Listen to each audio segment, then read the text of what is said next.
ওম নমো সিদ্ধিদাতা গণেশায় নমো। আমি দেবী প্রজ্ঞা।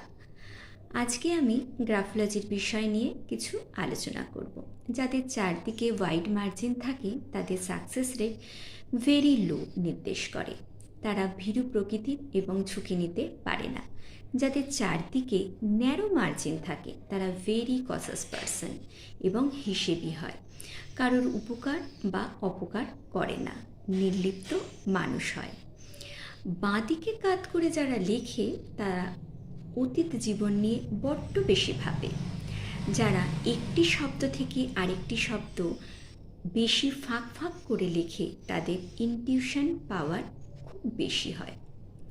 যে জাতকের লেখা খুব জড়ানো প্রকৃতির হয় তারা বেশিরভাগ ক্ষেত্রে কথা বলবার সময় তোতলায়। আরও জানতে ফলো করুন দেবী প্রজ্ঞার ভিডিও। আপনাদের যদি এই ভিডিওটি পছন্দ হয়ে থাকে প্লিজ লাইক, শেয়ার, সাবস্ক্রাইব করতে কিন্তু ভুলবেন না। ধন্যবাদ।